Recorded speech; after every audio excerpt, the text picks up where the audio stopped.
종교개혁을 일으킨 독일의 마틴 루터는 교회를 문트하우스라고 불렀습니다. 문트하우스. 이 하우스는 집을 말하는 것이고 문트는 입을 말하는 것입니다. 종교개혁을 일으킨 마틴 루터가 교회를 문트하우스, 입의 집이라 부른 그 의미가 무엇이겠습니까? 우리 기독교는 하나님의 진리, 하나님의 말씀, 예수 그리스도의 복음, 이 모든 것을 쓰여 있거나 말하여지는 언어를 통해 전하고 또한 언어를 통해 듣고 언어를 통해 배우게 됩니다. 쓰여져 있든지 사람이 말하는 음성을 통해서 하나님 말씀, 진리, 복음을 전하고 배우게 된다라고 하는 것이죠.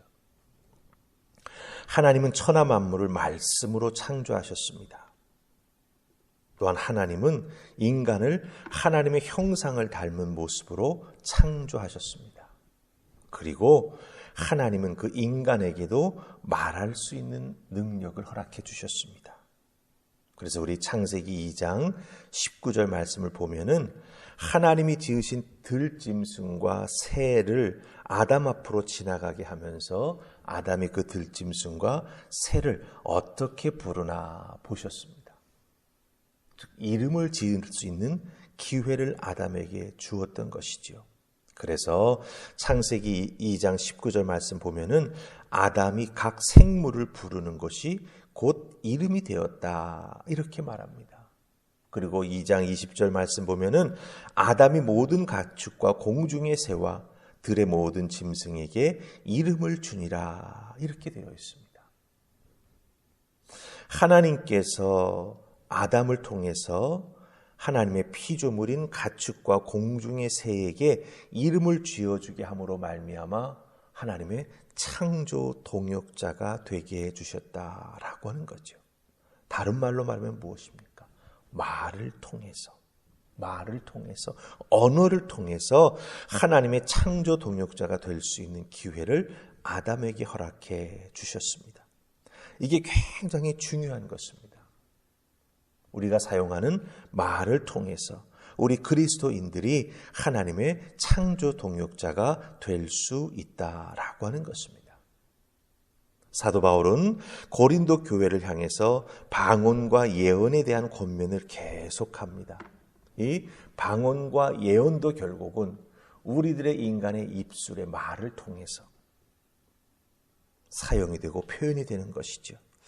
그러니까 이 권면을 통해서 사도 바울은 우리 모두가 하나님의 동역자가 되어서 단순히 믿는다라고 하는 것에서 끝나는 것이 아니라 어떻게 해야 하나님의 영광을 드러내고 교회의 덕을 세우면서 자신의 신앙생활도 기쁘고 감사하게 해나갈 수 있는 하나님의 믿음의 사람이었던 동역자가 되기 위해서 어떻게 해야 할 것인가라고 하는 것을 고린도 교회에다가 권면을 해주고 있다라고 하는 것이죠.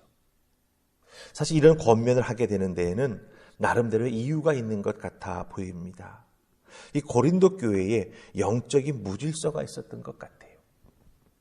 예배 시간에도 방언으로 계속 기도하는 사람들이 있었습니다. 방언으로 기도하는 자는 참 기쁘고 감사할지 모르지만 방언의 은사가 없는 사람들, 통변할 줄 모르는 사람들은 결국은 무슨 말을 하는지 이해가 안 되고 알아들을 수가 없는 거죠. 알아들을 수 없게 되니 어렵고 힘들어지지요. 그러니 예배가 정말 무질서해지고 참여하는 자들이 사실은 많이 마음속에 부담을 가지게 된다라고 하는 것이죠. 또한 교회 처음 나오기 시작한 사람들에게는 이해가 안 되는 말이 계속 여러 사방에서 들려오니 어떻게 되겠습니까? 교회를 멀리하게 될 수밖에 없다라고 하는 것이죠. 이런 어려운 상황이 고린도 교회 안에 생겼던 것을 보게 됩니다. 자, 그렇다고 한다면 이런 상황 속에서 사도 바울이 제시하는 방언과 예언, 이 두 가지로 대변되는 이 은사에 대한 권면은 해결책은 무엇이 되겠냐라고 하는 것이죠. 우리 15절 말씀 보십시다. 15절 말씀입니다. 자, 15절 다 찾으셨습니까? 우리 같이 읽습니다. 시작. 그러면 어떻게 할까? 내가 영으로 기도하고 또 마음으로 기도하며 내가 영으로 찬송하고 또 마음으로 찬송하리라. 아멘. 자, 여기서 영으로 하라, 마음으로 하라, 이 두 가지를 다 하라고 말하고 있습니다. 영으로 기도하고 마음으로 기도하고 영으로 찬송하고 믿음으로 찬송하고, 즉 영으로 방언하고 영으로 하나님 앞에 예언하고 마음으로 또 기도하고 마음으로 또 찬송하고. 여기서 영이라고 하는 것은 무엇을 의미합니까? 하나님의 영과 깊이 소통할 수 있는 성도들의 영을 의미합니다. 하나님께서 피조물을 창조하시고 후 하고 하나님의 호흡을 불어넣어 주셨죠. 그때 그 피조된 인간은 영이 될 수 있었습니다. 생명이 살아날 수 있었지요. 하나님이 영을 불어넣어 주셨기 때문에 그렇게 될 수 있었습니다. 그래서 예수 그리스도를 믿는 자들은 죄로 인해서 이 부분이 막혀 있고 무너져 있고 가려져 있다가 그것이 벗겨지고 깨어나면서 하나님과 더욱더 깊은 영적인 소통을 할 수 있게 된다라고 하는 것이죠. 그 다음에 여기서 사용된 마음으로 찬송하라라고 하는 것, 마음으로 기도하라라고 할 때 이 마음이라고 하는 것은 무슨 의미냐 하면은 지각하다, 뭔것을 생각하다, 이해하다라고 하는 뜻을 가지고 있는 동사의 명사형입니다. 그러니까 이 마음이라고 하는 건 무엇을 의미합니까? 어떤 대상을 향한 내가 깨닫고 아는 것을 의미하죠. 내 내적인 깨달음, 이성, 사람이 가지고 있는 그 이성을 의미한다라고 하는 거예요. 그러니까 사도 바울은 이 영과 마음, 하나님과 소통할 수 있는 영적인 부분과 또 다른 사람을 이해할 수 있는 우리들의 마음, 그 이성을 가지고 이 영과 이성의 균형을 강조하면서 신앙생활에 나아가야 한다라고 하는 것을 말해주고 있습니다. 어느 한쪽으로 치우치지 말라라고 하는 거죠. 방언을 하든 예언을 하든 중요한 것은 무엇입니까? 하나님 앞에 균형 잡힌 신앙생활을 해 나아가야 된다라고 하는 것이죠. 어느 신앙생활에 나아가는 분들 중에는 이 영적인 것에 아직도 깊은 이해가 없는 분들이 있습니다. 그렇기 때문에 그분들이 이해할 수 있도록 그 영적인 부분에 대해서 이성적으로 설명해 줄 수 있고 체험적으로 설명해 줄 수 있는 그런 부분들이 우리에게 꼭 필요하다라고 하는 거죠. 그래서 사도 바울은 심령으로 기도하고 심령으로 찬양을 부르는 동시에 이성적으로도 기도하고 찬양할 줄 아는 우리가 되어야 한다라고 하는 것이죠. 여러분 기억하십시다. 우리 인간은 단편적인 존재가 아닙니다. 하나님이 부어주신 하나님과 깊이 소통할 수 있는 영적인 모습이 있습니다. 또한 우리 인간에게는 하나님이 허락해 주신 이성이 있습니다. 그래서 이성을 통해서 사람과 사람 사이를 소통할 수 있고 상대방을 이해할 수가 있는 거지요. 중요한 것은 성령이 성도를 위해 주시는 그 영적인 은사, 은혜, 그리고 하나님 말씀을 배우게 해주시는 그 이성적 영역도 우리가 함께 사용하면서 신앙생활에 나아가는 우리가 되어야 한다고 하는 것입니다. 한쪽을 무시하게 되면 균형 잡힌 신앙생활을 해 나아가지 못한다라고 하는 것이죠.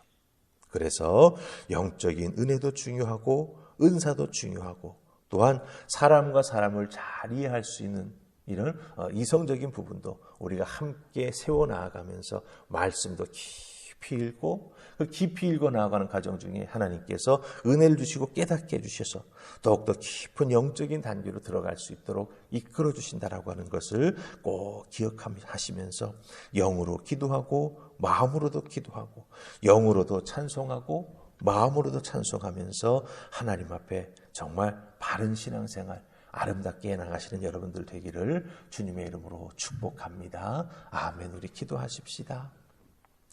좋으신 하나님 감사합니다.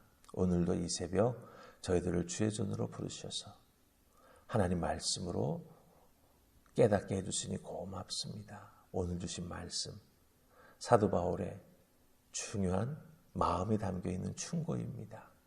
주의 몸된 교회가 어떻게 아름답게 세워져야 할지 한쪽으로 치우치는 것이 아니라 하나님 주신 하늘의 은혜를 통해 복음 증거하는 구원의 방주 역할도 잘 감당하면서 믿음의 사람들이 더욱더 깊은 은혜의 자리로 나아갈 수 있는 그 놀라운 은혜의 통로가 함께 있어야 함을 저희들에게 보여주십니다.